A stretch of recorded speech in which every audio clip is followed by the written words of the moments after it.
Olá pessoal, boa tarde a todas e a todos. Estamos dando início a mais um encontro síncrono aqui do Cálculo 2, Projeto Newton. Quero dar as boas-vindas aí aos colegas que estão no chat.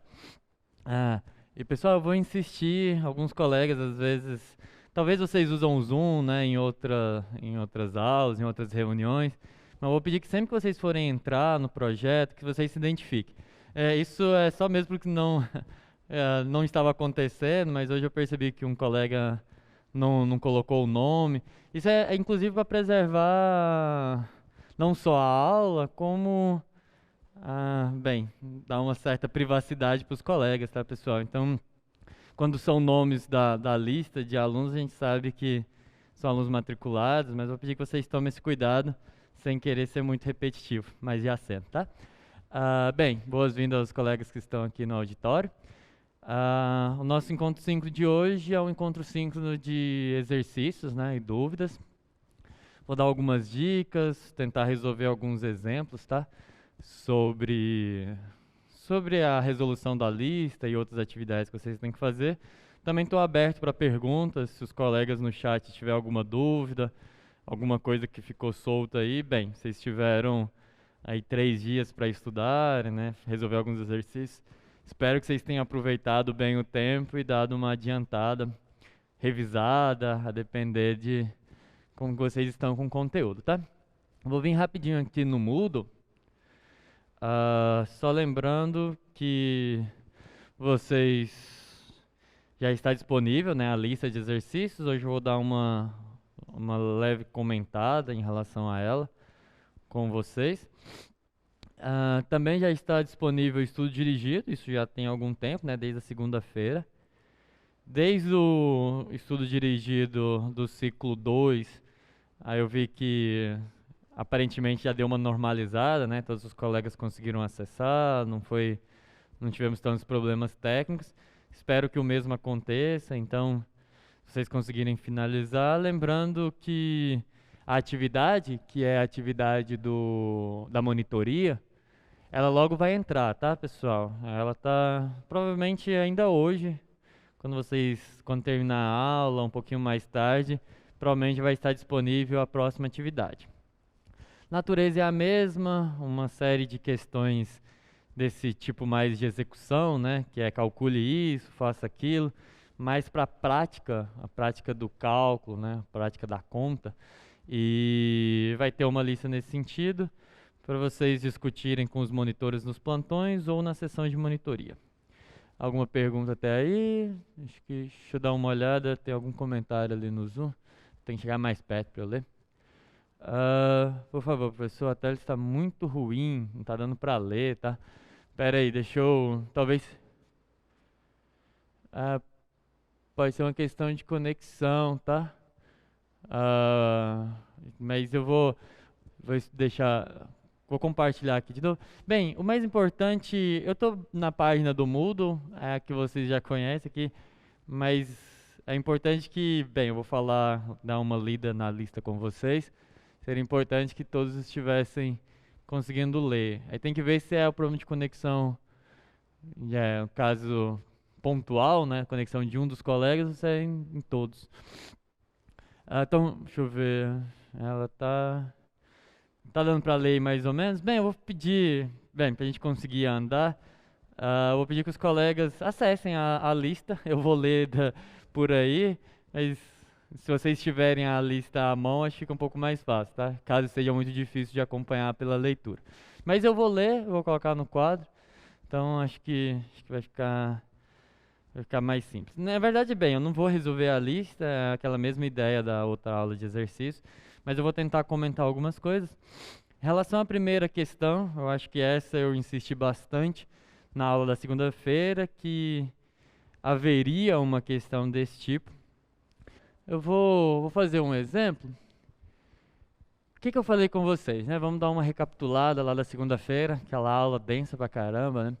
Eu falei para vocês o seguinte, olha, vocês já sabem, vocês fizeram na primeira lista de exercícios, planos tangentes e retas normais a gráficos, né, a superfícies dadas por funções de duas variáveis.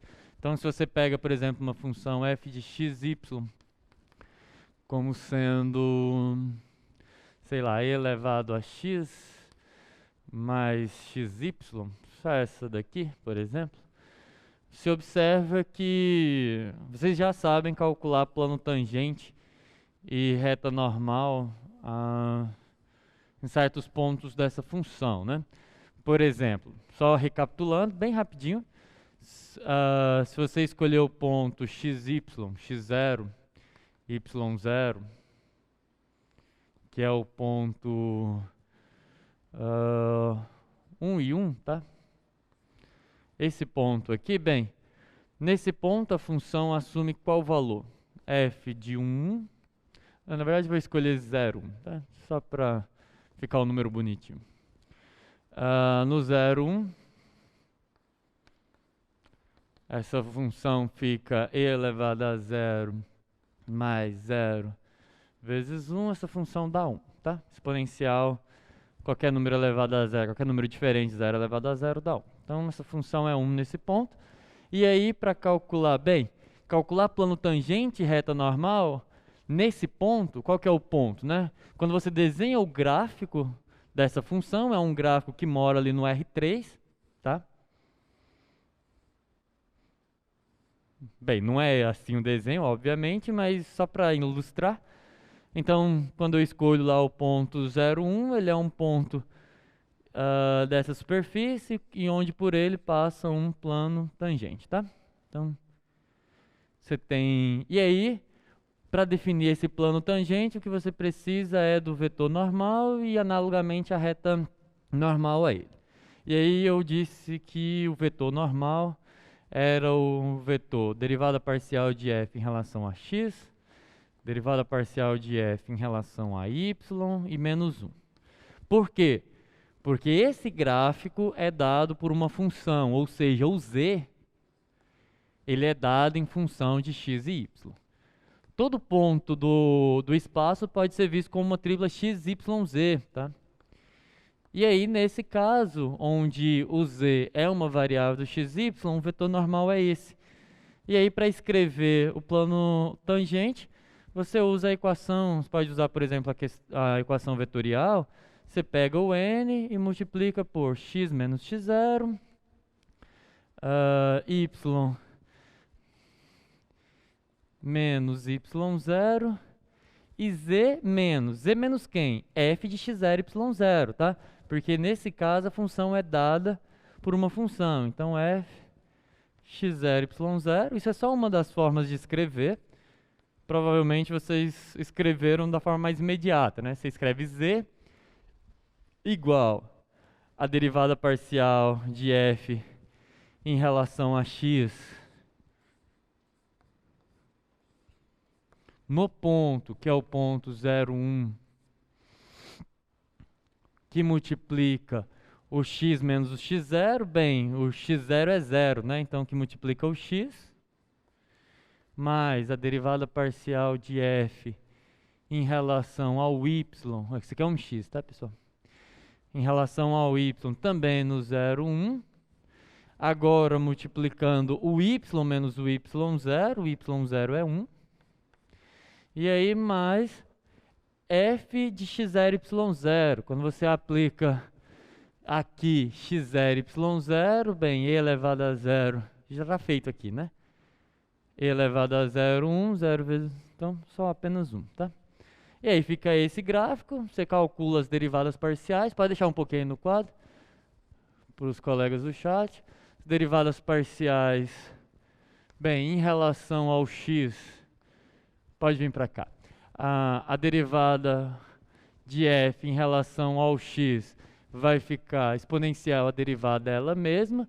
X vezes y em relação a x fica só o y. Quando você olha em relação ao y, bem, a exponencial só está em x, então ela se comporta como uma constante. Então, em relação a x, exponencial de x dá 0. E x vezes y em relação a y dá só x. Então, quem que é a derivada de f em relação a x no ponto 0,1 é 1.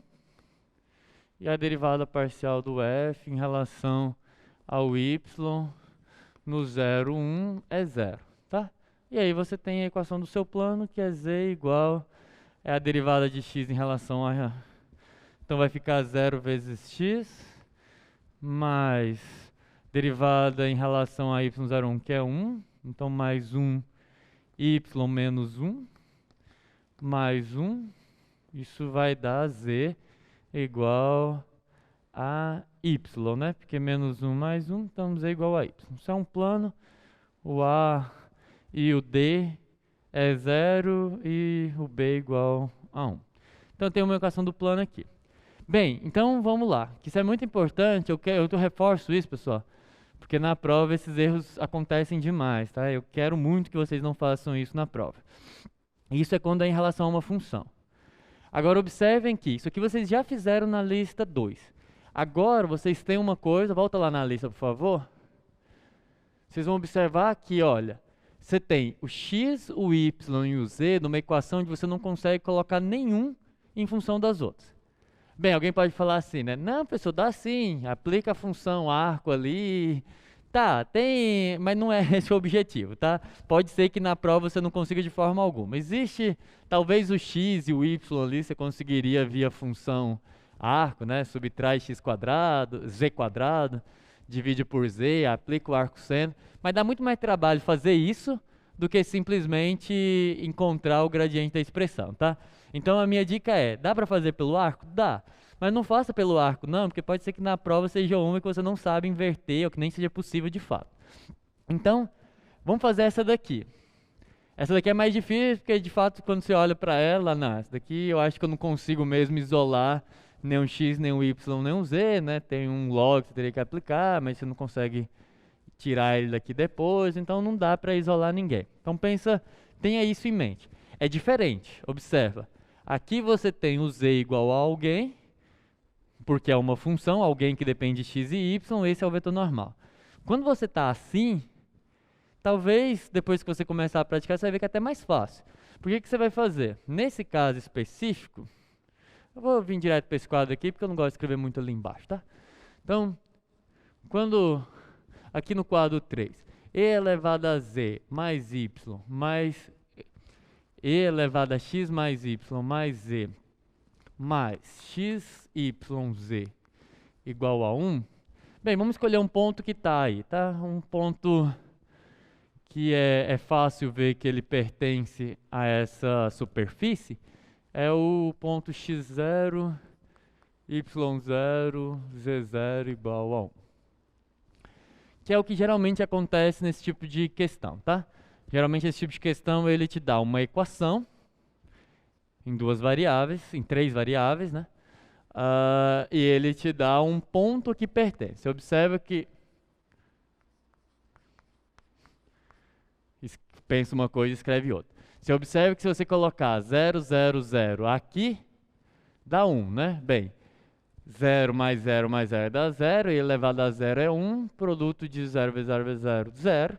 Então isso dá 1. Então esse ponto de fato pertence a essa superfície, que é igual está lá na lista. Na lista você tem as derivadas parciais em relação a x, não daria 2 no ponto? Deixa eu ver. Em relação ao x... Ah, sim, sim. Em relação ao x da... Eu troquei aqui a ordem, né? Perdão. Quando você... porque é 0, 1, né? Quando você deriva em relação... Vai ficar e, aqui é 2, né? Esse é 2, esse aqui é 0. Só corrigindo aqui. A ideia é continuar a mesma, mas os valores estão errados, tá? É 2 na derivada em relação a x, 2 vezes x... Aí é essa aqui que é 0. Essa aqui é 0 mesmo, porque é x é o ponto 0, 1, né? Não aparece aqui. Então 0 vezes o y menos 1. Ainda estava escrito ao contrário aqui na equação final, né? Agora sim, é z igual a 2x mais 1. Agora está correto. Obrigado, Júlio. Então, agora está correto, tá? Bem... Voltando para o nosso exemplo, todo mundo entendeu, né? Tinha trocado lá.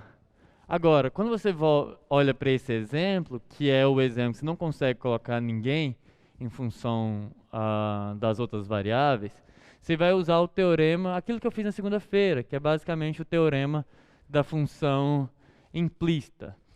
Você vai... Bem, depois de um monte de conta que a gente fez na segunda-feira, o que eu mostrei para vocês é o seguinte. Se você olhar, definir a função de 3 variáveis, x, y e z, tal que essa equação, a superfície dada por essa equação, é uma superfície de nível dessa função de 3 variáveis, ou seja, você pega essa equação e escreve, isola, né, coloca ela igual a ela a zero.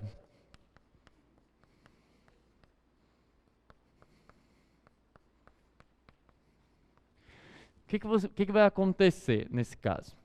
Você vai observar o seguinte. Primeiro, f do seu ponto, x0, y0, z0, é igual a zero, certo? Porque f de x0, y0, z0 é f de 0, 0, 0. E isso daqui vai dar e elevado a zero mais 0 menos 1 elevado a zero dá 1, isso dá zero. Primeira condição, tá? A segunda é que essa função possui derivadas parciais em relação a x, y, z. É uma função, possui todas as derivadas, né? Um polinômio, uma exponencial, você pode derivar quantas vezes você quiser, parcialmente. Então, ela é uma função de classe C1, tá bem? E aí, você vai calcular o gradiente dessa. Você vai observar, depois que você fizer alguns exemplos, que calcular o gradiente igualando, né, colocando a curva como uma curva de nível 0, ou simplesmente pegando a parte que depende de x, y, z e derivando parcialmente em relação às 3 variáveis, dá a mesma coisa, né? Porque o que está aparecendo aqui é só o nível da superfície. Então, quando você derivar em relação a x, a y e a z, é uma constante, vai dar zero. Então, você precisa calcular o gradiente da função. Geralmente, eu calculo primeiro num ponto genérico e depois aplico no ponto específico que eu quero, né? Que no caso é o 0, 0, 0. Quando você calcula esse gradiente, quem é? É a derivada parcial da f em relação ao x, a derivada da f em relação ao y, a derivada da f em relação ao z, tá? E essa é a grande diferença. Esse aqui vai ser o vetor normal. Esse é o vetor que dá o plano tangente e também é o vetor que te fornece a reta normal. É esse vetor que te permite resolver, por exemplo, lá a questão de número 1, quando você calcula ele no ponto. Então, o gradiente da f em x, y, z, bem, quem vai ser? Você vai calcular, vai derivar em relação a x, tem uma regrinha da cadeia aqui, mas quando você deriva a mais interna, dá 1 em relação a x. A externa, a derivada de exponencial é ela mesma aplicada na de dentro. Então, e elevado a x mais y mais z. Quando você deriva esse produto aqui em relação ao x, fica y mais z. Por uma questão de simetria, aí vocês podem verificar, você vai ver que só vai rodar aqui esse produto, né? Vai ficar e a x mais y mais z mais xz, porque você está derivando em relação ao y, o y some, e depois e a x mais y mais z mais xy, porque você está derivando em relação a z. Isso acontece pela questão da simetria da própria função, tá? Você vê que quando você troca a ordem das variáveis, não muda nada. Então, é isso daqui. Esse é o primeiro passo para encontrar o plano tangente. O segundo passo é calcular no ponto específico, é aonde você quer esse plano tangente. No nosso caso é no 0, 0, 0. Fazendo essa continha, você vai observar que isso dá 1, 1, 1, tá? Bem, isso aqui vai ser 0, 0, 0 e a exponencial dá sempre 1. Então, esse é o vetor. O vetor é esse, o x0 é esse. Bem, o que eu disse é, para equações desse tipo, superfícies de nível, esse é o vetor normal. Então, dá até para fazer nesse cantinho aqui para a gente não ter que sair do quadro. Quem que é o plano tangente? É o vetor normal. Produto interno com x menos x0, y menos y0 e z menos z0, igual a zero, tá? porque se ele é normal ao plano, quando você faz o produto interno dá zero. Nosso vetor é esse, né? É o 1, 1, 1. Esse é o vetor normal. Então eu vou ter 1, 1 e 1. 1, 1, 1. Produto interno com, bem, o x0, y0 e z0, eles são zero, né? Então é só x, y, z, tá? Igual a zero. Bem, produto interno, produto coordenada, coordenada e soma, x mais y mais z igual a zero, essa é a equação do plano. Qual que é a equação da reta normal? Aí vamos fazer aqui. Vamos...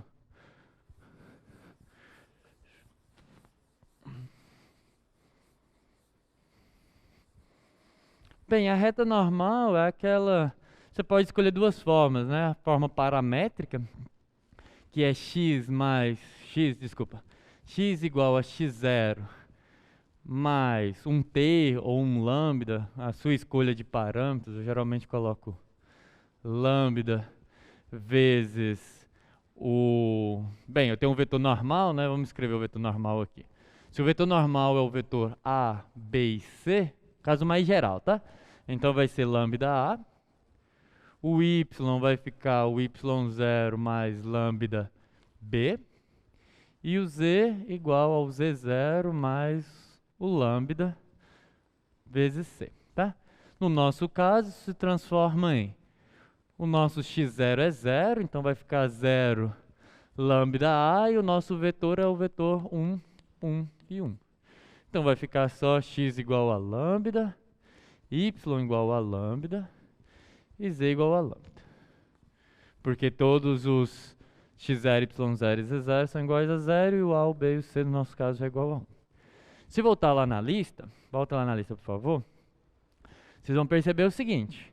De novo, você tem uma equação, 3 variáveis, está igual a 1, e você tem um ponto. O que você tem que observar? Que quando você coloca esse ponto correspondente, né? Coloca primeira coordenada lá no x, segunda coordenada desse vetor no y, a terceira no z, você vai ver que isso dá 1. Ou seja, esse ponto pertence à superfície. Então você precisa do gradiente, no ponto específico, né? Você primeiro vai ter que calcular o gradiente pelas regras de derivação, derivada parcial, depois analisar ele no ponto e aí escrever as equações. O Adriano perguntou, professor, nessa questão, seria possível usar direto a forma do plano tangente e da reta? Aí é que tá. Se a forma do plano, a forma direta, depende, é porque tem certo... Bem, tem que entender o que você chama de a forma direta, né? Se for essa daqui, ó.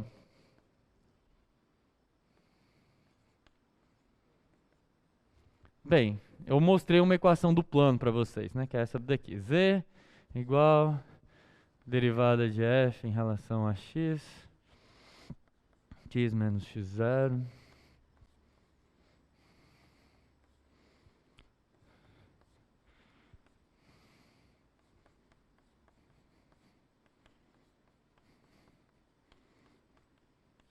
Essa daqui resolve a questão número 1, essa fórmula?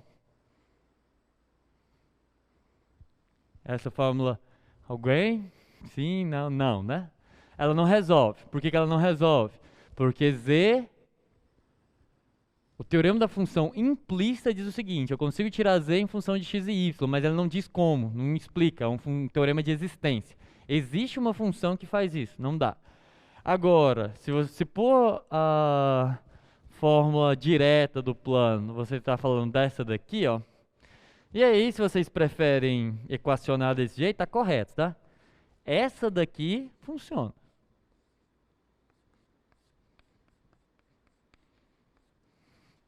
Observe que aqui é uma outra f, que é essa f grande. É a f que é de 3 variáveis. Tanto é que eu vou derivar ela em relação a todas as 3. Essa daqui é uma função só de 2. Essa f grande, que é dada escrevendo aquela equação com uma curva de nível de uma função de 3 variáveis, essa daqui dá certo. E aí, bem, isso daqui não é nada mais do que abrir aquele produto interno lá que eu escrevi, tá? se você achar essa fórmula bem aqui embaixo mais fácil de lembrar do que essa daqui, que eu escrevi, eu nem escrevi, né? Mas seria importante se eu tivesse escrito, colocar aqui no quadro do meio. Se você acha, deixa aí o quadro 1. O quadro 1, por favor. Se você acha essa última equação aí, tá? Mais fácil de lembrar do que essa daqui,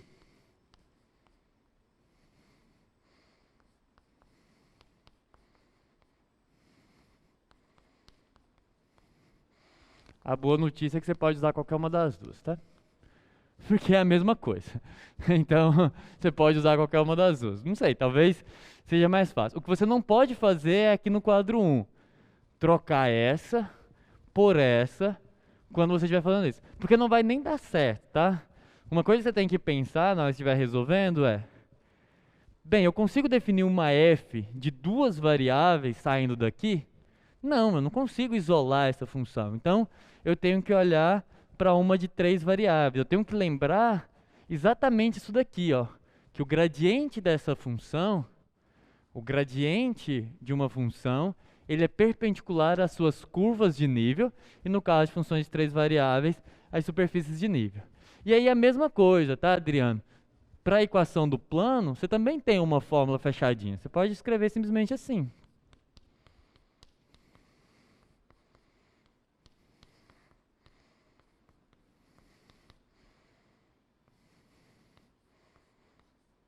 Funciona. O cuidado que vocês têm que ter é de entender se você está falando de uma superfície onde o z é uma função do x e y, ou se você está falando de uma superfície geral onde você não consegue fazer isso. Qual que é a minha sugestão, tá? A minha sugestão, eu acho que no final da aula passada eu tentei passar essa ideia, mas no final da aula geralmente a gente está mais cansado. É dizer o seguinte: essa daqui, ela vale sempre, tá? Então é muito mais fácil você simplesmente lembrar dessa, e aí quando você vai para a função, vai funcionar também. Porque se você tem uma função, se você pegasse lá o nosso primeiro caso, né, que era z igual a f de xy, que eu escrevi como sendo eax mais xy, e resolvi com vocês, essa daqui também pode ser resolvida desse jeito. Como? Pega a função f grande de x, y, z, que é e elevado a x mais xy menos z. Porque se o z é igual a isso, então isso aqui é verdade. Quando você resolver, você vai chegar naquela solução. Então, é muito mais simples essa. Mas por que eu comecei com aquela lá? Porque aquela eu conseguia justificar. Lembra que aquela lá eu tirei aquela fórmula do plano lá da definição de diferenciabilidade. Então, existe uma ordem de apresentação do conteúdo, mas quando você generaliza, você vê que é muito mais fácil olhar tudo dessa forma, tá? E aí sempre vai ser aquele menos 1. Quando z é função de x e y, sempre vai ter o menos 1, porque a função vai ter sempre essa cara. Você vai estar escrevendo z igual a uma função onde o z não aparece mais, é só de x e y. Como é que você escreve isso como uma curva de nível? Você pega o z, passa para o outro lado subtraindo. Então ele vai sempre aparecer, pode ser z igual a seno de x mais seno de y, z igual a qualquer função de x e y. Quando você escrever ele como uma função, como uma curva de nível de uma função de 3 variáveis, você não vai fazer nada além de passar o z para o outro lado.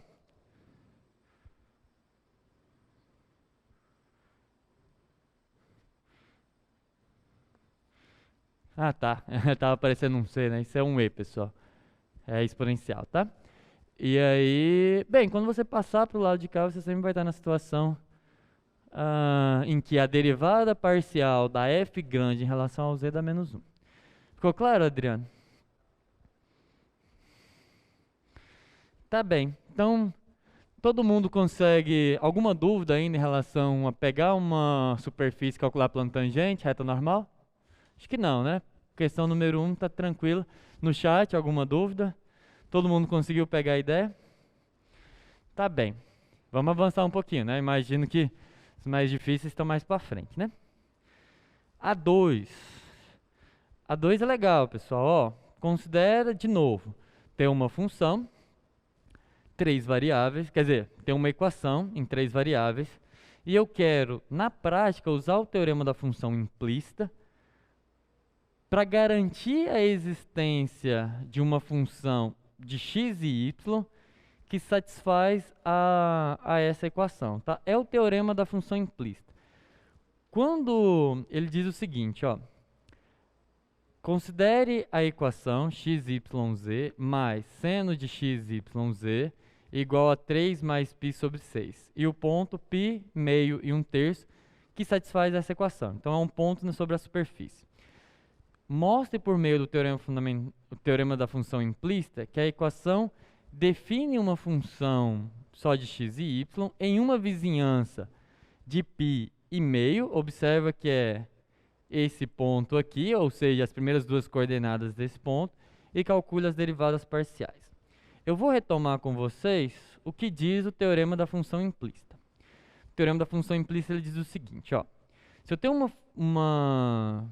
eu considero uma função de 3 variáveis, f de x, y, z, e um ponto que está no domínio dessa função.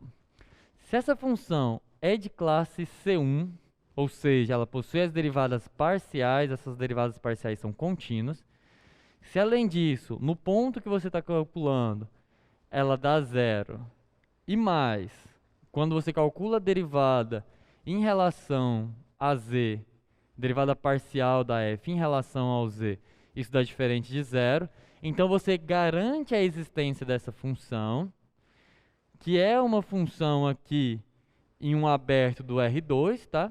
Então x0, y0 pertence a B, esse B é um subconjunto do R2, que satisfaz a equação inicial. E as derivadas parciais é deriva em relação ao x, divide pela derivada em relação ao z, deriva em relação ao y e divide pela derivada em relação ao z. Então, voltando à nossa questão, não vou resolver, mas eu quero chamar a atenção aqui para uma observação quando comparado ao enunciado do teorema, tá? Deixa aí um minutinho. Qual que é o único detalhe que eu quero chamar a atenção aí de vocês? É que lá no teorema eu coloco que a função f maiúsculo, né? Ela é zero no ponto. Só que vocês vão ver que não tem muito a necessidade, tá? De ser zero. Pode ser qualquer número constante.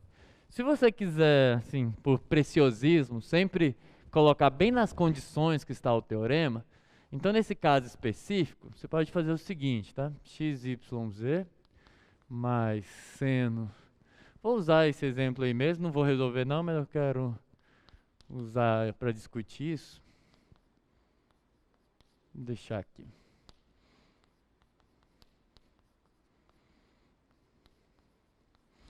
Quando você quer escrever exatamente com a cara do teorema, para deixar bem organizado, você só faz o seguinte, tá?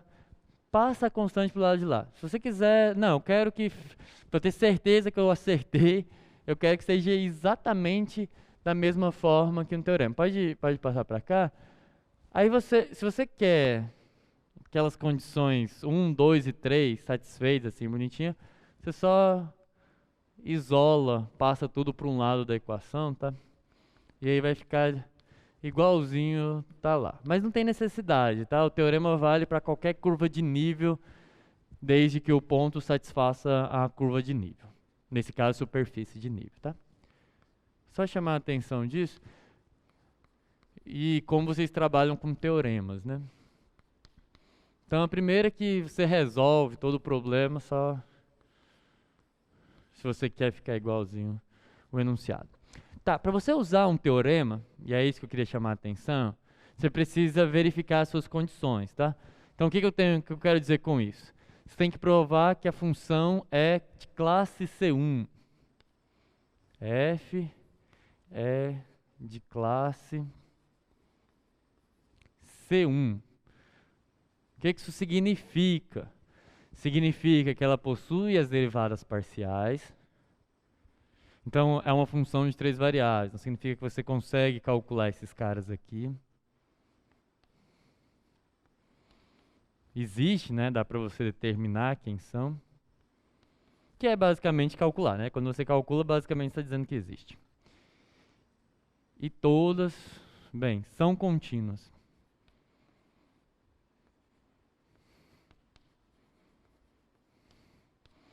E aqui tem uma coisa muito importante, que eu vou sempre aproveitar esses ganchos para fazer certas revisões. A gente viu uma coisa sobre as funções de classe C1.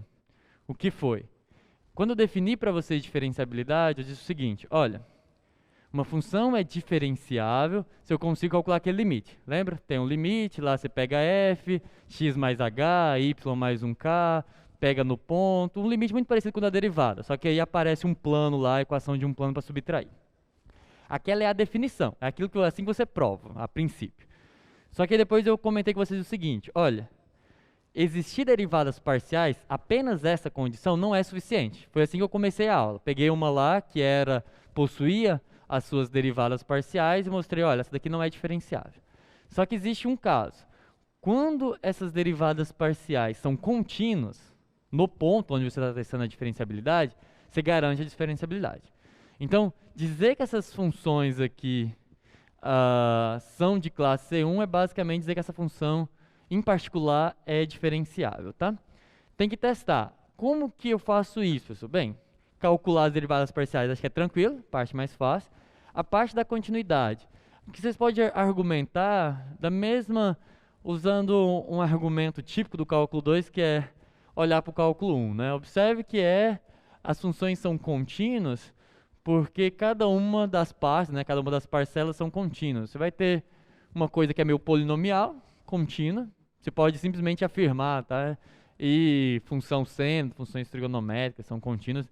Então você pode assumir esses argumentos. Não precisa mostrar que ela assume o limite em qualquer lugar, não é pela definição não, tá? É falar que é contínua porque as funções as parcelas dela são todas contínuas. Então, essa parte é mais fácil, tá? 2 é mostrar, e aí por isso que eu chamei a atenção para aquela condição do f de x0, y0, z0 dá zero, que é o que está lá no teorema. Deixa eu voltar lá porque eu coloquei o enunciado, mas aqui é que eu queria chamar a atenção para não gerar muita dúvida. Ele pede, aqui em 2, ele pede assim, ó, f do ponto que você está considerando tem que dar zero. Se você olhar aqui, se você definir a f de x0, x, y, z como só essa parte, nesse ponto aqui não dá zero. Então, se você quer escrever idêntica ao que está lá no enunciado, aí você tem que fazer esse passo que eu fiz aqui, tá? Você escreve a função dessa forma, e aí também, bem, é só calcular, tá? Então essas condições aqui vocês têm que começar verificando elas. Depois é conta, mas isso aqui é importante, tá? x0, y0, z0 é igual a zero. Se você definir a função só com essa parte aqui, ó, testar nesse ponto e der igual a esse valor, é a mesma coisa, tá? Não vai estar errada a sua solução. Mas, por via das dúvidas, faz considerando essa para não ter erro. Mais para frente vocês vão ver que tem alguns passos que dá para dar uma atalhada. E aí a terceira condição, que também não vai ser difícil de você verificar, é a condição de que df, dz no ponto é diferente de zero. Bem, o que você vai fazer? Você já calculou isso daqui no item 1. E você tem um ponto, que é esse, você vai verificar que isso é diferente, de zero. Isso daqui está implícito no enunciado do teorema, tá? Do exercício. Esse passo está na pequena frase, use o teorema da função implícita. Se você chegar na resolução, falar assim, olha, a derivada em relação do z em relação ao x é essa, a derivada do z em relação ao y é essa, sem fazer esses 3 passos, vai perder nota, tá? Porque quando você vai usar um teorema, você tem que verificar as suas condições. Isso é uma coisa que vocês precisam... É do mesmo jeito lá, quando você vai usar no cálculo 1, quando você vai usar o teorema do valor médio, qualquer coisa desse tipo. Esse passo, ele fica implícito. Não está lá escrito, ó, teste lá as condições, mas está dizendo para você usar o teorema para verificar, testar as condições, faz parte do exercício, tá? Estou chamando a atenção disso, porque senão, depois que corrigirem lá, vocês vão mandar uma mensagem, mas tirou nota minha, tá certo, tá igual do gabarito, testar as condições faz parte, tá? Tirando isso, eu acho que não tem problema, né? Vamos lá na lista. Entendido que eu preciso testar as hipóteses, as condições, né, do teorema, acho que todo mundo consegue calcular, né? Aqui é a fórmula mesmo, tá? Aqui é você aplicar. Bem, a derivada em relação a x é isso, derivada em relação a isso é isso. Alguma dúvida aqui? Acho que tá tranquilo. Vamos todo mundo terminar a lista ainda hoje. Questão 3. Questão 3 é tema da próxima aula, mas eu vou dar uma comentada rápida sobre ela, que é a noção de derivada parcial. Isso é o conteúdo da segunda-feira. Bem, a lista é o conteúdo que vai até o final do ciclo, já quase, bem, na questão 5, indicando conteúdos que vão ser tratados no ciclo seguinte. Mas eu dou uma dica aqui em relação a número 3, o que é uma derivada direcional, tá? Tema da aula da segunda-feira, não percam, isso aqui é só uma sinopse. Derivada direcional é a seguinte ideia. Quando eu defini as derivadas parciais, o que eu fiz? Bem, eu falei para vocês que se você tem uma função de duas variáveis, e aí você tem um x0 aqui e um y0 aqui,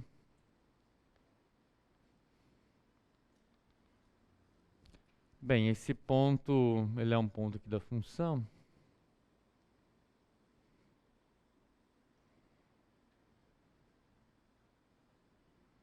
E aí está aqui, né? Então você tem um x0, y0 e aqui é o f de x0, y0.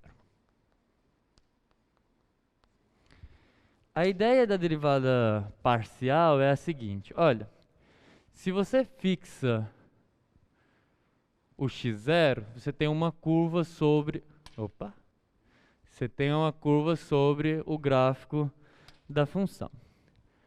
Então você pode pensar que essa é o x0 fixado. Então, o que você está fazendo é definir uma função h de y. H de y é essa aqui. Tá?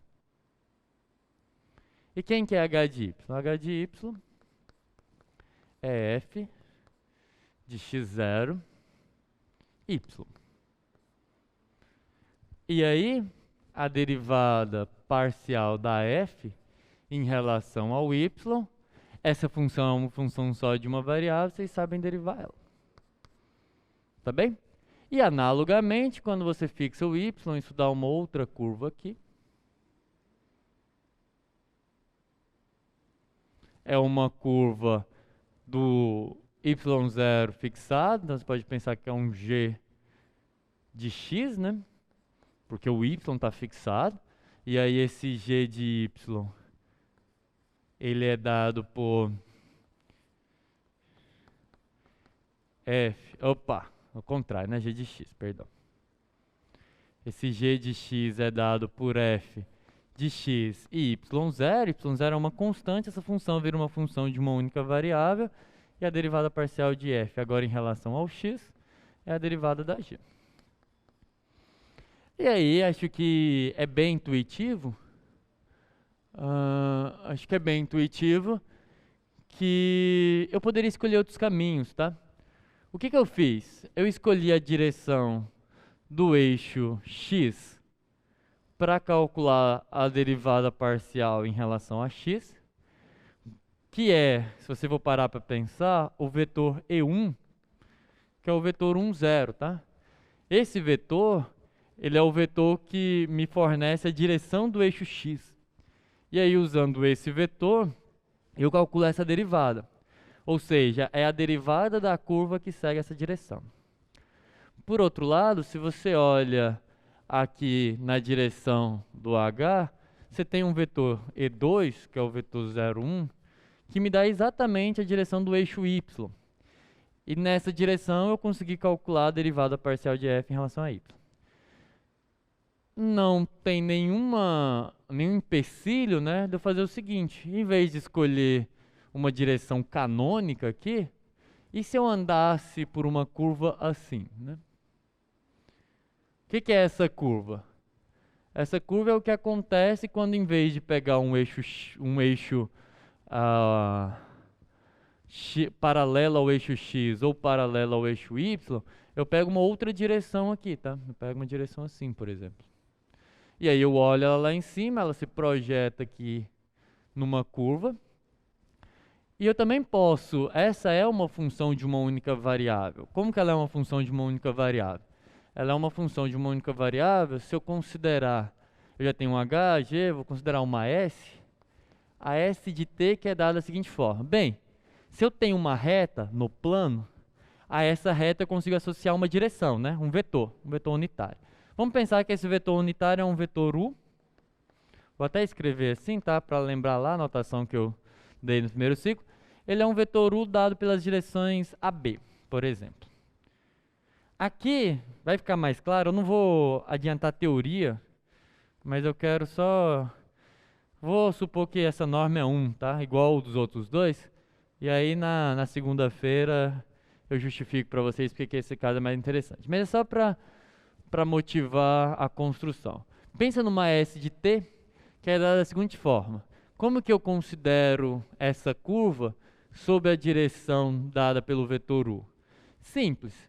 Eu pego a f, observa que eu estou passando pelo ponto x0 e y0 ainda, então estou considerando o mesmo ponto. Então eu faço x0, somo t vezes o a, que é a primeira coordenada do meu vetor, porque é exatamente isso que eu faço nas derivadas parciais, né? Só que aí, como o vetor é 1, 0 e 0, 1, eu acabo dando incremento só em uma das variáveis.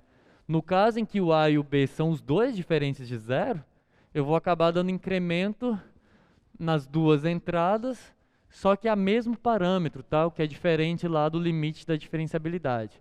Então é t vezes a, o a é fixo, tá? O a é a coordenada do vetor u, e y0 mais tb. Ou seja, eu estou avaliando a função f sobre essa reta que não é nem a reta x e nem a reta y.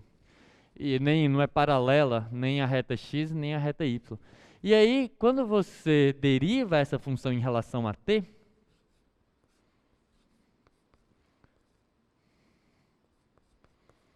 o que você vai obter é o que, a partir da semana que vem, eu vou definir para vocês como sendo a derivada direcional de f na direção do vetor u. Então, é isso daqui que trata a questão número 3. Quem quiser dar uma adiantada na resolução dela, observe aí um detalhe.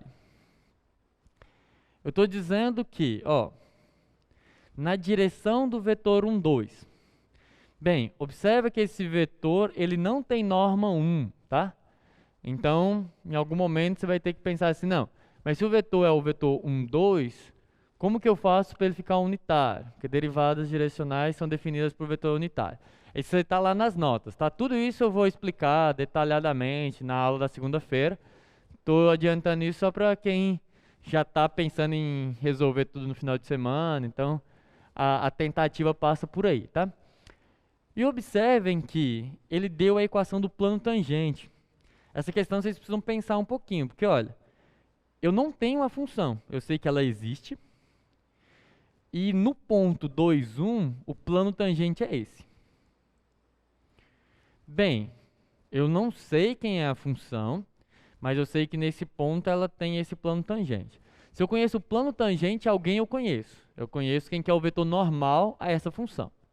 E se eu conheço quem que é o vetor normal, eu conheço quem que é a derivada parcial em relação a x e em relação a y. Porque a menos de multiplicar por uma constante, o vetor normal é sempre aquele que eu apresentei para vocês. Derivada parcial em relação a x, em relação a y e menos 1. Então, de certa forma, vocês já sabem aqui quem é. Aí você vai ter que ver que não está aparecendo 1 multiplicando no z, então isso significa algo em relação à equação do plano. Bem, mas é possível você determinar as derivadas direcionais, as derivadas parciais. Aí tá. Aí a grande ideia, para quem quiser adiantar, mesmo antes da aula da segunda-feira, a resolução é a seguinte: quando você tem um plano, vamos vir aqui.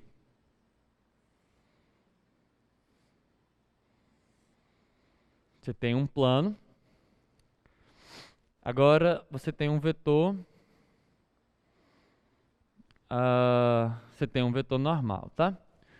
O que você está procurando aí é a derivada direcional. Bem, o que você sabe? A derivada direcional, tá? Ela é a derivada seguindo alguma direção específica. Você pensa no plano, aí ele está sendo definido pelo vetor normal, derivada parcial de f em relação a x, a y e menos 1 porque é uma função. Tá. O que vai acontecer quando você escolher uma determinada direção? A direção do vetor 1, 2. O que você vai ter que levar em consideração é que qualquer direção, qualquer vetor que mora aqui no plano, ele pode ser visto como uma combinação linear do df da derivada de f em relação a x e a derivada de f em relação a y, porque você está escrevendo z é igual derivada parcial de f em relação a x, derivada parcial de f em relação ao y,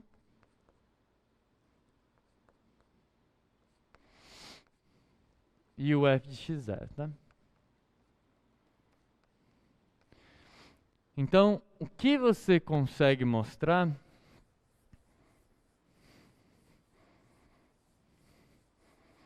e aí os detalhes eu dou na aula da segunda-feira para a gente poder avançar um pouco, é o seguinte: é possível mostrar, vocês vão ter que justificar na lista, então não façam a questão antes de dar uma lida lá no conteúdo ou esperar a aula da segunda-feira, mas é possível mostrar que essa derivada direcional ela é uma combinação linear disso.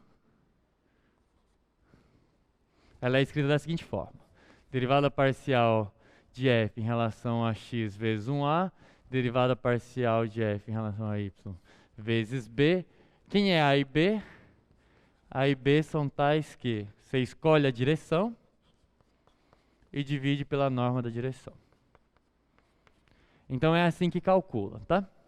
A forma de calcular a derivada direcional, eu vou justificar isso na sexta-feira, é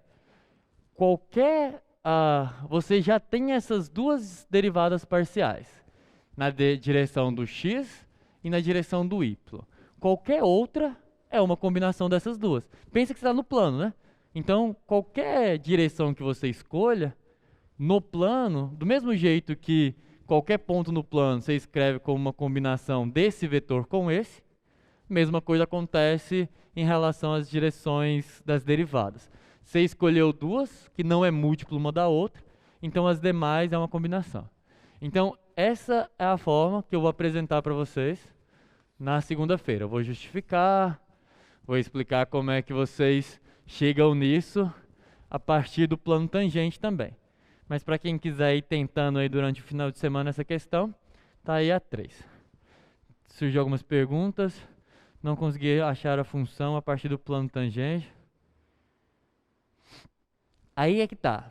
Então, de novo, Afonso e Gildas. Não dá, o Gildas não, o Afonso, ele disse o seguinte: ele não conseguiu achar, mostra aí por favor. O Afonso ele diz o seguinte, pessoal: usando o plano tangente, ele não conseguiu achar a função f. Não é possível, tá bem? Não é possível. Isso vocês não vão conseguir.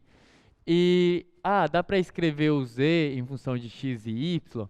No plano, sim, mas você não consegue encontrar a função, pensa, z igual a função igual a...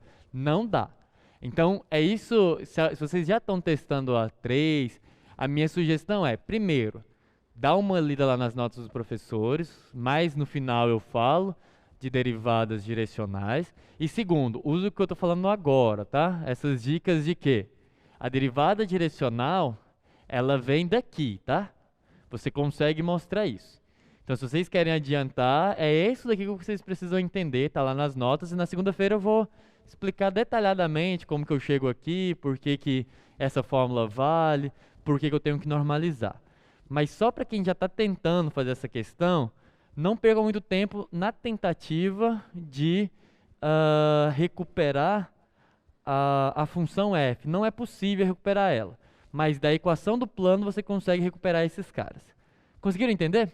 Pensa só, você tem lá a equação do plano, e a equação do plano está dada em função do vetor normal. E o vetor normal está dado em função das derivadas parciais. Então, quando você pegar o vetor, encontrar o vetor normal de um plano, pessoal, é imediato, tá? Eu falei isso lá no primeiro ciclo de atividades. Agora eu não sei se foi de manhã ou de tarde. Antigamente era mais fácil. Quando eu falava uma coisa, eu tinha certeza de qual das aulas eu tinha dito. Em geral, eu digo nas duas, né? Mas pode ser que não tenha sido o caso. Qualquer plano, tá? Se você tem um plano AX mais BY mais CZ mais D igual a zero, você sempre pode pensar que ela é desse jeito, né? Passa o D para o outro lado. Quem que é o vetor normal desse plano? Eu falei isso aqui? Mas quem é? Alguém sabe? Isso é importante. Não, senão não dá nem para começar essa questão. Vamos lembrar, como é que eu defini plano via equação vetorial? Eu disse que a equação do plano é x menos x0, y menos y0, z menos z0, vezes o normal igual a zero. Isso aqui eu disse, né? Então, olha para isso e para isso. Isso é um vetor de 3 entradas. Vou chamar, propositalmente, eu vou chamar isso aqui de A', B' e C'. Vamos ver quem é o A', o B' e o C'. Vamos pensar, quando você escreve o vetor normal bem aqui, é A', B', C' e isso dá zero. X0, Y0 e Z0 são os números, bem, é um ponto conhecido. E o A', B' e C' também são números, né? Então, o que eu preciso, o que é variável aqui é o x, y, z. Quem que é o A'? Olhando daqui para cá. Não, aqui eu nem estou falando de derivada, estou falando só de equação de plano, lá do começo. Ó, aqui eu tenho A, B, C e D. O A' é o A, o B' é o B. Assim, por incrível... mas tá, pessoal? O A' é o A. Por quê? E é importante só entender por quê. Quando você fizer... Você tem o vetor normal, que é um vetor que você conhece as suas coordenadas, tá? E o ponto você também conhece. Então, significa que o x0, y0, z0, quando ele entra nesse produto interno aqui, eles só geram D, tá? Mas não tem como mudar. Então, o A, o B e o C é o A', B', C'. Ah, mas vai sempre ser... Só tem uma possibilidade, que é... Se você multiplica dos dois lados dessa equação por uma constante, continua valendo, certo? Por quê? Porque quando você tem um plano, a direção normal a ele é única. Mas claramente os vetores são infinitos. Por quê? Pega o maior, pega o menor, continua perpendicular. A propriedade que faz ele ser perpendicular não tem nada a ver com o tamanho dele. Então para ser mais assim detalhista, o máximo que pode acontecer é que isso aqui tem uma constante qualquer, um k aqui, que multiplica o A, o B e o C. Então, dado o plano, você sabe quem que é o vetor perpendicular a ele. É esse aqui mesmo, é o A, B e C. Esse é o vetor perpendicular. O máximo que pode acontecer é que aquele vetor, agora sim pensando em derivadas parciais, o nosso vetor normal é esse aqui. Esse é o nosso. É esse que eu preciso para resolver a questão. Bem, o que pode acontecer? O que pode acontecer é que eu tenha que o vetor que você tira do plano, que está lá, volta lá no enunciado, pode ser, e bem, é evidente que isso está acontecendo, que o vetor que eu estou usando, o vetor que eu tiro dali como vetor perpendicular, ele seja um múltiplo desse. Como é que eu vou saber se ele é um múltiplo desse? Bem, é simples. Quem está multiplicando o z é menos 1? Se não for, você tem que, bem, divide por menos 1, você vai descobrir quem que é o cara que está multiplicando todo mundo. Aí você vai ter exatamente esse cara. Quando você tiver exatamente esse cara, aí você pode usar isso aqui que vai funcionar. Mas para aqueles que não são muito ansiosos, pode esperar na segunda-feira que fica mais fácil. Isso é só para aqueles que querem resolver, já. Conseguiu entender, Afonso? Desse jeito vai sair tranquilo, tá? Ô Gilson, por favor, professor, nesse caso é possível tirar... Ah, tá. É na questão 3, né, Gildas? Estou chegando, vamos chegar agora. Ah, não, a questão 3 é a que eu estou explicando. Mostra lá.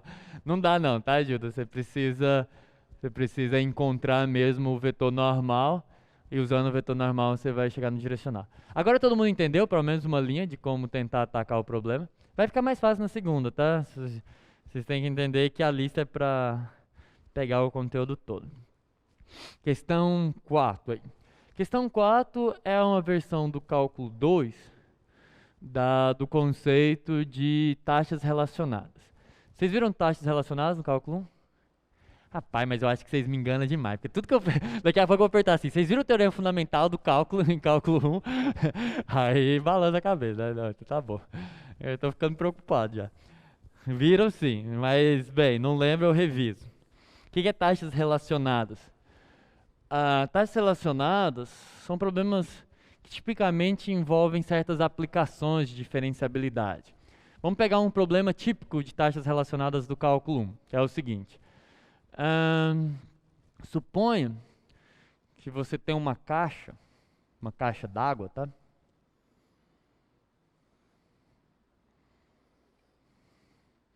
Tem lá a caixa d'água.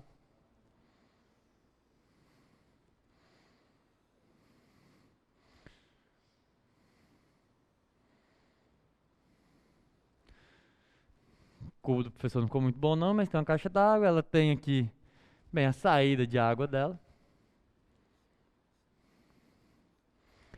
Eu falo o seguinte para vocês, olha, essa caixa, ela tá vazando, tem uma vazão, uma taxa de saída, que é uma taxa de, sei lá, uns 3, sou muito criativo, 3 metros cúbicos por segundo. Tô falando que eu sou muito criativo porque eu usei o mesmo valor da tarde, mas é difícil ser criativo assim com um intervalo de tempo muito pequeno. Então vamos usar 3 metros cúbicos por segundo. O que eu quero dizer é que ela vaza a uma taxa de 3 metros cúbicos por segundo. Taxa, vazão, fluxo, tudo isso tem uma palavra que conecta todas elas, que é derivada, tá? Toda vez que eu falo em taxa de variação, vazão, fluxo instantâneo, tudo isso eu estou falando de derivada. São nomes diferentes que a gente, quando eu falo que ela está saindo, que ela está vazando a 3 metros por segundo, o que eu estou querendo dizer para vocês é o seguinte: se você pega o volume, metros cúbicos é uma unidade de volume, certo? Então o que eu estou dizendo é, quando eu derivo o volume em relação ao tempo, eu obtenho 3 metros cúbicos por segundo. Então isso é a taxa de vazão. Aí bem, ela está a uma determinada altura aqui, no instante t0, tá? Tem água até aqui.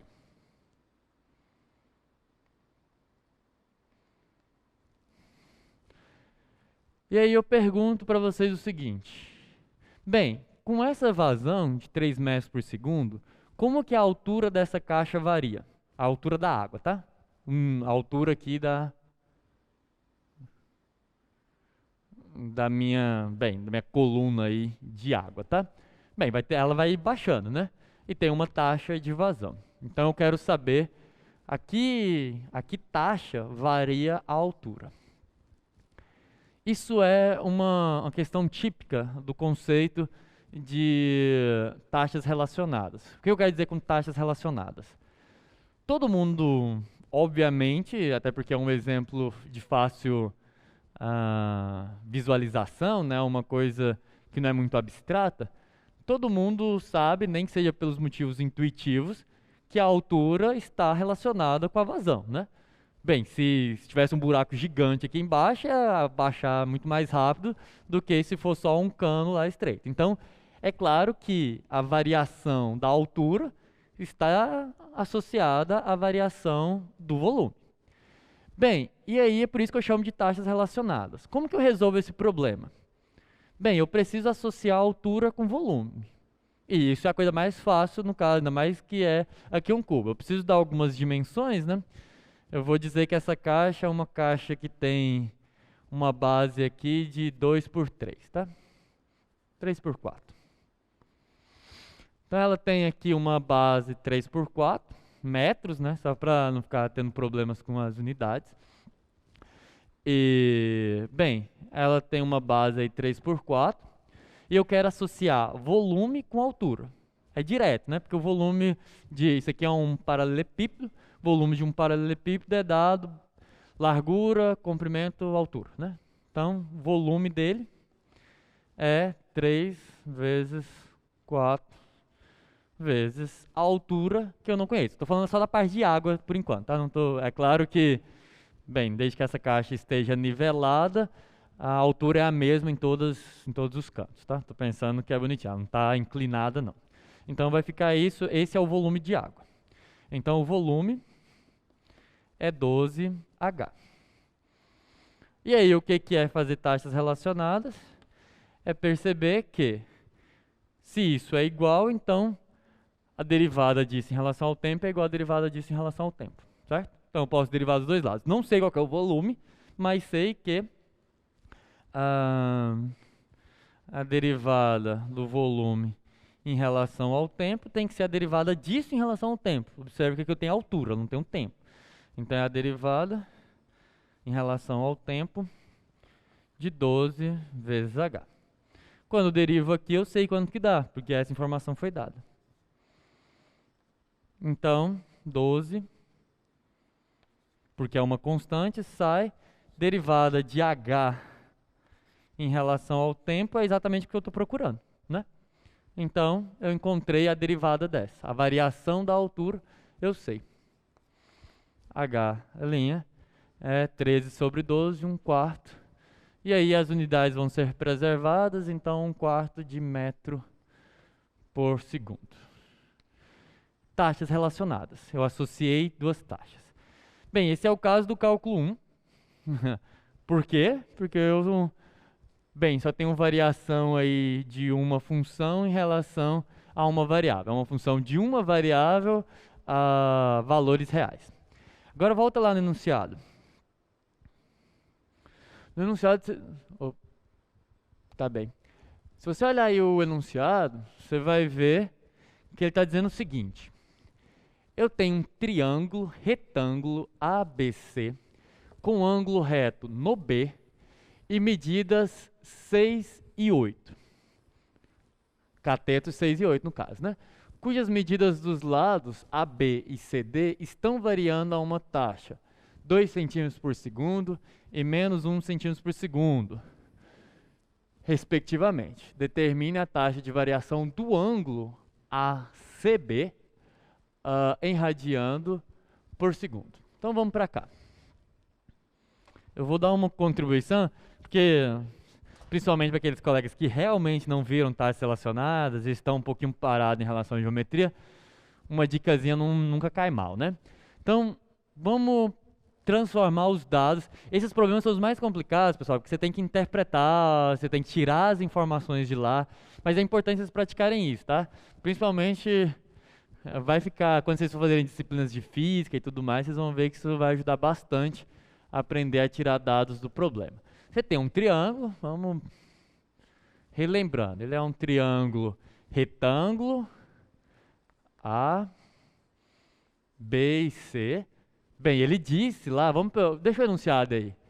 Os colegas do chat eu vou falando e depois eles vão ver aqui no desenho, só para ficar mais fácil de acompanhar, tá? Ó, considere um triângulo retângulo ABC com ângulo reto em B. Então vamos bem devagarzinho. Ele é, os vértices é A, B e C, ele é reto no B.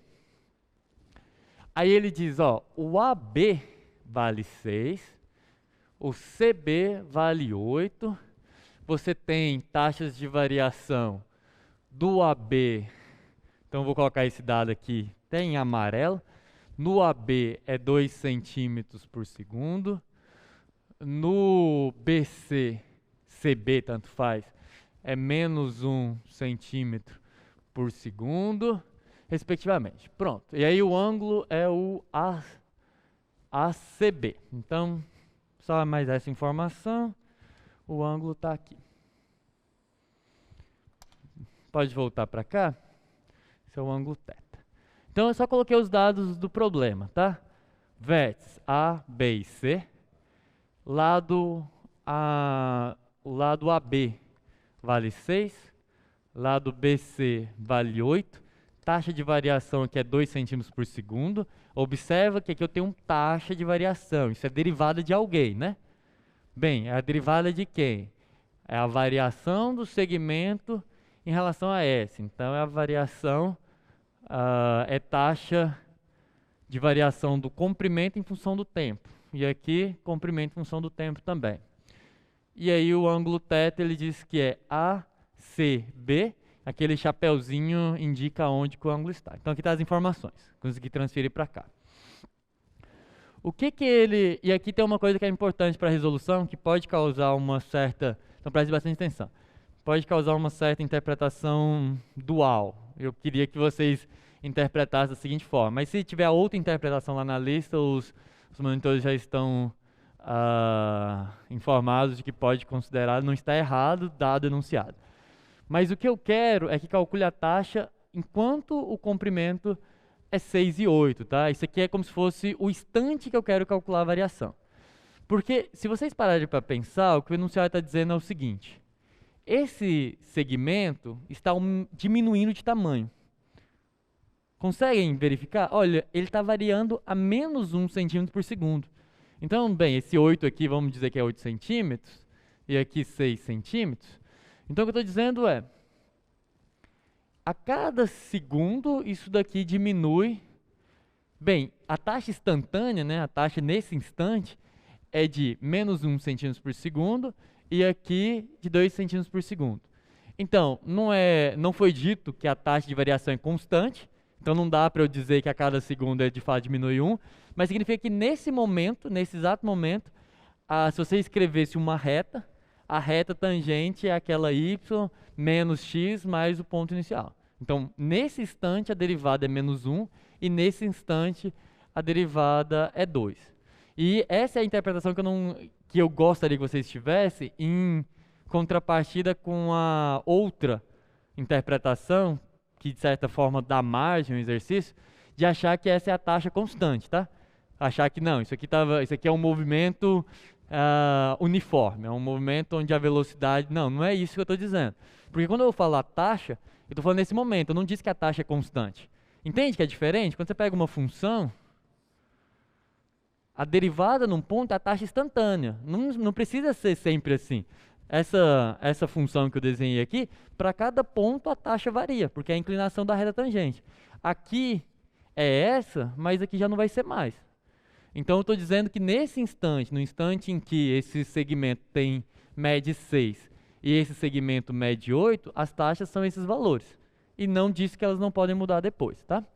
Não quis que vocês interpretassem dessa forma como sendo taxas constantes, porque nem é tão interessante. Tudo bem, dito isso, como é que faz?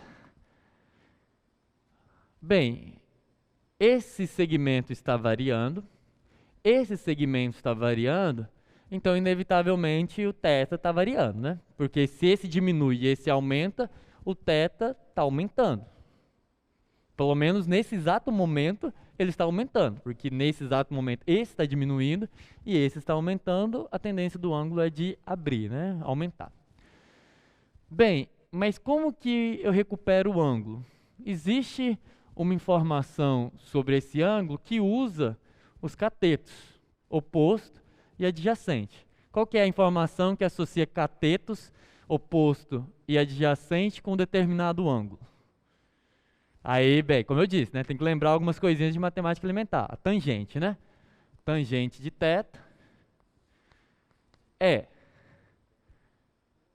Bem, nesse exato momento é 6 sobre 8, mas a tangente é cateto oposto sobre adjacente. Tranquilo até aqui? Cateto oposto, ó, x aqui é o cateto oposto, vamos dizer que aqui tem x e aqui tem y. Mas observe o seguinte, x e y varia com t. Estão vendo? Então, tangente de θ é uma função de t. Tangente de θ é uma função de x e y. E x e y são funções de t. Isso aqui lembra o quê? Regra da cadeia. Quer dizer, deveria lembrar, tá? Ó, θ é uma função de x e y. E o x e o y é uma função de t. Então, essa ideia deveria levar vocês a pensar em regra da cadeia. É isso que eu espero que vocês pensem quando olham para esse tipo de coisa. E aí, bem, aí vocês resolvem. Então, a gente aprendeu, observa aqui, função de duas variáveis essa, de cima, função de duas variáveis. De baixo, função de duas variáveis composta com uma função. Então, é uma função vetorial composta... uma função de duas variáveis composta com uma vetorial. E aí vocês aprenderam a derivar isso pela regra da cadeia. Conseguiram entender a ideia? Eu não vou passar daqui, porque daqui para frente já é praticamente a resolução. Mas essa é a ideia. Pessoal do chat, conseguiu entender? Tá mais claro? Talvez você já até entendia antes, né? Bem, então, conseguem começar a questão? O silêncio no chat parece que ninguém entendeu nada. Quem não entendeu, então, Quem não ent... Bem, agora eu fiquei na dúvida, Gildas. É sim para entender ou sim para não entender? Acho que sim, deve ser para entender, né? É assim, tá, pessoal? Vocês têm que fazer uma regra da cadeia. O que eu quis dizer é o seguinte, ó. Bem, você pode até escrever que o θ, se você preferir, é o arco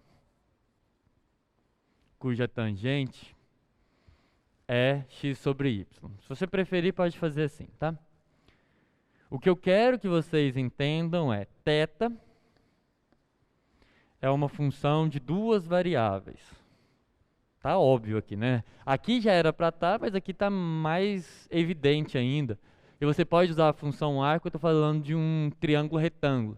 Então eu já limitei o θ entre 0 e π sobre 2, tá? Então aqui existe inversa. Então, só de olhar para cá, é evidente que θ é uma função de duas variáveis. Ela toma valores no R2 e vai no R. Porém, bem, x e y são funções de t. O que quero dizer com isso é que existe uma alfa que vai de algum intervalo aí do R no R2, tá? Quem são essas funções? Olha, nem sei, para ser sincero, e vocês também não precisam saber para responder. O que importa é que é um x de t, y de t. Tem uma série de possibilidades, não vai dar para descobrir com os dados quem que é o x e quem que é o y. Mas com os dados, alguém você sabe. Você sabe a derivada de x em relação a t e a derivada de y em relação a t. Tá claro? Porque a derivada de x em relação a t é a variação dessa função. E a derivada de y em relação a t é aqui é x, né? A derivada de x em relação a t é a variação desse lado. E a derivada de y em relação a t é a variação desse lado, porque é o cateto oposto, cateto adjacente. Então o que você está fazendo é θ composta com alfa de t. E o que você quer é a derivada disso em relação a t. Aí daqui para frente, bem, eu fui até mais longe do que eu queria ir. Agora ficou claro aí, pessoal? Então, daqui para frente é a regra da cadeia, tá?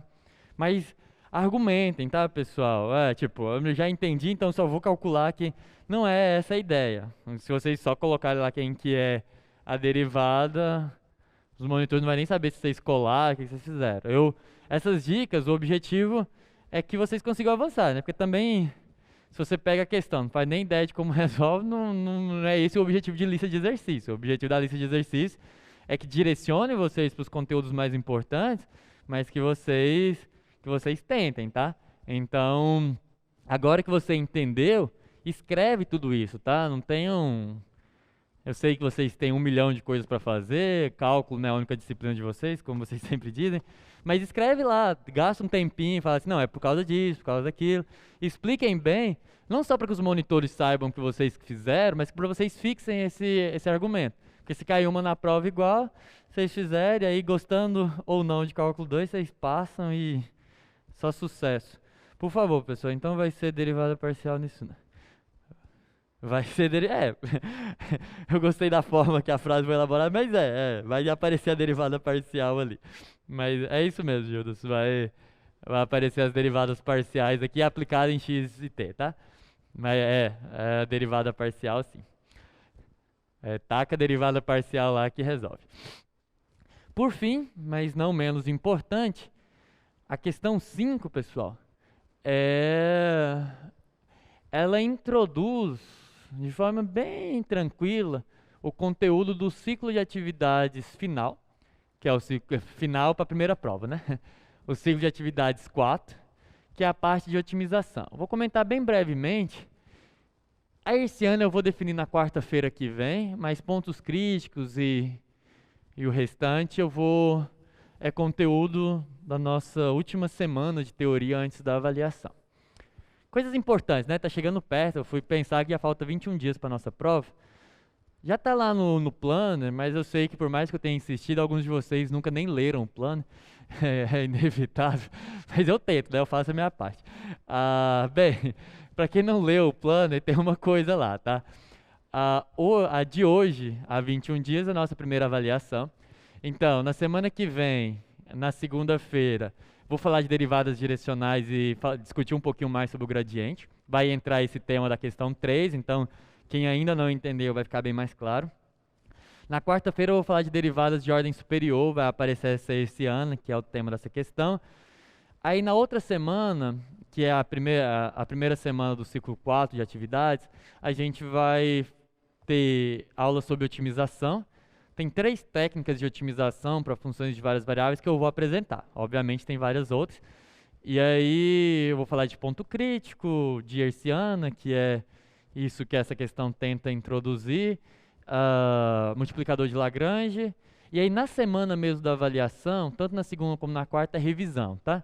Então vão adiantando o conteúdo e tudo mais, mas na semana de revisão, na semana de prova, eu gosto de reservar 2 aulas para a gente fazer revisão, fazer exercício, até não só para preparar vocês para avaliação de conteúdo, mas também para fechar o conteúdo, porque aí no ano que vem, né, na segunda metade do curso a gente vai tratar de integração, então vai em outro sentido, tá? Então vai ter um período de revisão. Na semana, no ciclo de avaliação, tem um estudo dirigido, também voltado para ajudar vocês a fazer um resumo do conteúdo, dar uma direcionada. E aí, então, para quem está um pouco atrasado no conteúdo, seria muito bom tentar dar uma adiantada, porque a gente já está relativamente próximo da prova. Vamos lá, o que é a questão 4? É introduzir vocês a versão análoga aqui do cálculo 2 do estudo de máximos e mínimos. Vamos fazer aqui um cálculo 1 versus cálculo 2, tá? O que mantém e o que não mantém, tá? Bem, No cálculo 1, não vou nem perguntar se vocês viram, que se eu perguntar, viram o ponto crítico em cálculo 1? Falo assim, não, não vi. Então vamos, vamos lá, vou explicar como é que é no cálculo 1. No cálculo 1, quando você quer otimizar uma função, você percebe o seguinte, que localmente o máximo tem uma cara semelhante com essa, e o mínimo... O que caracteriza o máximo ou o mínimo localmente é a propriedade de que, intuitivamente, antes de você chegar no máximo, você está subindo. Bem, ele é um máximo, né? Então, antes de chegar nele, você está subindo. As derivadas parciais são positivas. Quer dizer, as derivadas são positivas, não parciais. A derivada é positiva. E bem, depois que você passa desse ponto, as derivadas são negativas. E aí o teorema do valor intermediário diz o seguinte: se a derivada for uma função contínua, você não passa de valores positivos para valores negativos, você tem que passar pelo zero, né? Você tem um valor positivo, um valor negativo, para você passar de um para o outro, você vai ter que passar pelo zero. Essa é a versão mais algébrica, né? A versão mais de estudo de sinal. E tem uma versão mais geométrica, que é a seguinte.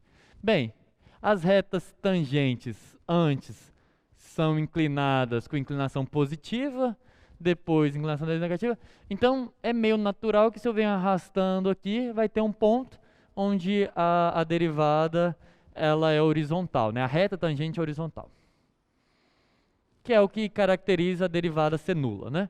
A inclinação é nula, a derivada é zero. E bem, é aquilo que a intuição diz mesmo, né? Você está subindo. E no ponto de mínimo, mesmo que seja localmente, isso aqui, esse desenho parece que estou falando uma parábola, mas não, estou olhando localmente, como que é um mínimo. Para ser um mínimo, bem, antes de você chegar nele, você está descendo e depois você está subindo. Então você tem antes derivadas negativas, você está descendo, a inclinação da retangente é negativa, depois você está subindo. Então, bem, tem que ter o fundo do poço, né? O fundo do poço é aonde a derivada é zero. Só que aí, como nem tudo são flores, vem aquele ponto que atrapalha tudo, né? Que são os pontos onde antes dele você está subindo, depois dele você está subindo, mas nele a reta também é horizontal. Pode acontecer assim ou pode acontecer assim, né? Mas o interessante, esse é o estudo de otimização. E esses pontos não otimizam nada, né? Porque eles não são máximos e nem mínimos. Eles nem maximizam e nem minimizam a função localmente. Porque, apesar da reta ser horizontal, antes você está subindo, depois está subindo, então ele não tem essa capacidade de otimizar, de maximizar e nem minimizar. E aí qual que é o problema? É porque esses caras seriam os candidatos mais naturais para máximos e mínimos. Deriva igual a zero, encontra onde que a derivada é igual a zero, e esses seriam seus candidatos naturais a ótimos, né? A máximos e a mínimos. Só que aí você tem que tirar esses pontos aqui, que são os pontos de inflexão. Bem, então aí lá no cálculo 1 vocês aprendem a deriva igual a zero, encontra onde a derivada é zero e depois estuda para ver se esse ponto realmente é o máximo e mínimo ou se ele é esse. E aí esse estudar olha para a derivada segunda, é um dos testes possíveis, né? Uma das possibilidades olha para a derivada segunda e vê o que acontece com a derivada segunda, se ela é positiva, se ela é negativa ou se ela é zero naquele ponto. Por quê? Se a derivada segunda é positiva, a derivada segunda é a variação da derivada, né? Se derivada é variação, a derivada segunda é a variação da derivada. Se a derivada segunda ela é positiva, ela está dizendo o seguinte, olha, as derivadas estão crescendo. As derivadas estão crescendo. Então a segunda derivada diz para você o seguinte, olha, você tem um ponto onde a derivada é zero. E a derivada segunda ela é positiva. Então, as derivadas estão crescendo, no ponto ela é zero, aí é mínimo. Aí não tem mais discussão, não pode ser isso daqui. Por outro lado, se a derivada é zero e a derivada segunda é negativa, a derivada segunda ser negativa significa o seguinte, olha, as derivadas estão diminuindo, estão decrescendo. Ou seja, de positivo, zero, negativo. Então, se a derivada segunda é negativa, esse ponto tem que ser máximo, não pode ser esses caras. Então é uma forma de você estudar os pontos lá no cálculo 1. O que acontece no cálculo 2? Tem um caso que é bem análogo, né? Bem, o máximo continua muito parecido com aquele lá, nem que seja localmente, tá? O máximo ainda é aquele ponto que não importa em que sentido, em que direção você vai para ele, você pode vir por aqui, por trás ali, você está subindo, se você vai na direção dele, pensando, estou saindo de um ponto aqui, se eu vou em direção a ele, enquanto eu estiver indo, eu estou subindo e depois eu estou descendo. Por outro lado, os mínimos também se comportam de forma muito semelhante lá. Bem, em qualquer direção que eu for em direção a ele, eu estou descendo. Mas, de novo, como nem tudo são flores, existem os pontos que atrapalham. Por quê? Observa que aqui você tem um plano tangente que você consegue colocar em cima, em comparação à reta tangente que você tinha lá. E a mesma coisa aqui. E o que caracteriza? Bem, se ele é o máximo, quando você coloca o plano, esse plano é horizontal. Mas a equação do plano é... Vamos pensar que isso é uma função, só para facilitar. A equação do plano é derivada de f em relação a x, de f em relação a y. Se é função aqui é menos 1, vezes o x menos o x0. Aquele cara lá não vai caber tudo aqui, mas vocês... Bem, x menos x0, papapá. Z menos Z0. Mas o que importa, e isso aqui igual a zero, é que quando você escrever Z igual derivada parcial de f em relação a x, x menos x0, derivada, vou ganhar um tempinho aqui, tá? Quando você escreve desse jeito, para ficar só mais fácil. Se você escreve desse jeito um plano, o que você precisa para que ele seja horizontal? Horizontal, tá? Ele é aquele plano, cara, que você coloca ele no espaço, o z dele fica fixo, ele é horizontal. Em relação a A e B, o que você precisa no A e no B para que ele seja horizontal? Alguém no chat, alguém aqui? Vocês precisam tomar um café, gente, é sério. Alguém? Isso, André no chat. O A e o B tem que ser zero, tá? É a condição que você precisa para que o plano seja horizontal. Porque para ele ser horizontal, em todos os pontos, o plano tem que ser C, que é o valor que está aqui. Então o A e o B tem que ser zero. O A e o B ser zero significa que esse cara e esse cara, que agora a gente sabe que é exatamente ele que multiplica o x e o y, tem que dar zero. Tá certo? Então, encontrar pontos críticos aqui é encontrar pontos onde as derivadas parciais se anulam, em uma analogia com o que acontece lá, tanto em cima quanto embaixo. Os pontos que destoam, que atrapalham, são uns que eu já até desenhei aqui.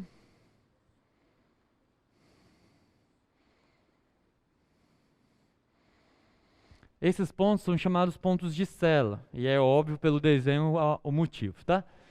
Nesses pontos, você também coloca um plano tangente horizontal.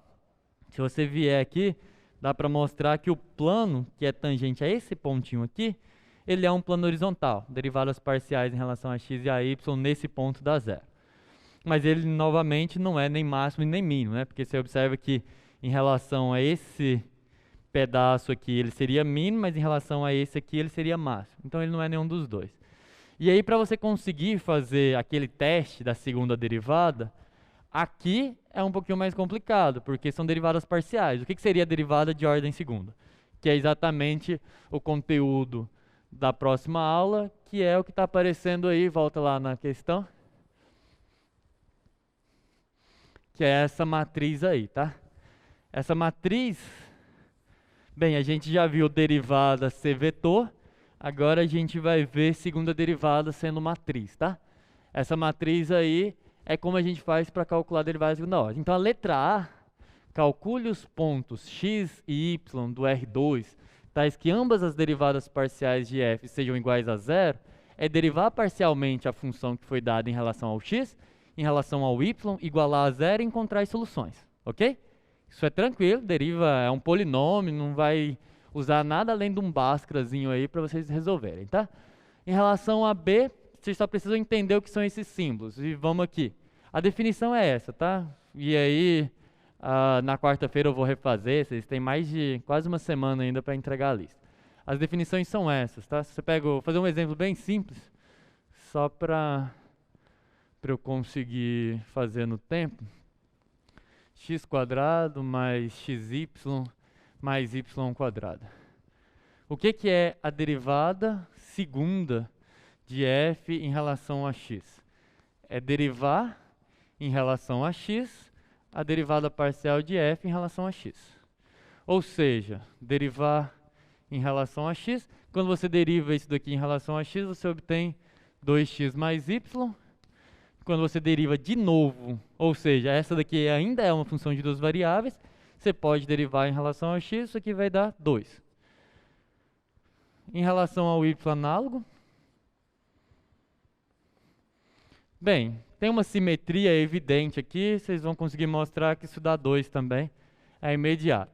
O mais interessante é o que acontece quando você deriva em relação a x, a derivada parcial em relação a y, e depois faz o contrário, tá? É isso que a gente vai ver lá na quarta-feira, porque acontece. Bem, para calcular essa derivada, isso aqui nada mais é do que derivar em relação a x a derivada parcial em relação a y, que nesse caso é 2y mais x, né? A derivada parcial de f em relação a y. Só que aí quando você deriva em relação a x, isso dá 1. É verdade, e fica como exercício, e lá no exemplo vocês também vão verificar isso, que não faz diferença a ordem nesse caso, tá? Se você calculasse assim, vai chegar na mesma coisa. Ah, professor, mas é porque é simétrica. Não, na verdade é uma propriedade um pouquinho mais abrangente. Funções de classe C2, ou seja, funções que possuem derivadas e as derivadas possuem derivadas segundas e essas derivadas segundas são contínuas, elas têm essa propriedade de que as derivadas mistas são sempre iguais, tá? Derivar em xy é igual a yx, então isso vai valer lá também. Vocês vão verificar isso com o exercício da lista de vocês e posteriormente na aula da quarta-feira que vem eu vou justificar. Acho que deu um bom gás aí para vocês finalizarem a lista. E também, bem, vai ter atividade de monitoria, que já deve estar entrando, se já não entrou. Tem estudo dirigido, tem bastante coisa para fazer. Espero ter ajudado um pouquinho aí com as dúvidas. Pessoal, eu vou encerrar por aqui. Agora vai começar a sessão de monitoria do cálculo 1, tá bem? Espero ter ajudado um pouquinho com as dúvidas. Até segunda-feira, tem bastante conteúdo. Bom final de semana a todos e até segunda.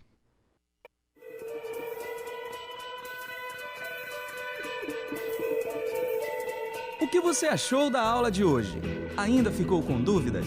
Procure os monitores do projeto. Eles estão prontos para ajudar. Aproveite todos os nossos recursos. Acesse a sala de aula do Moodle e assista aos vídeos. Bons estudos e até logo!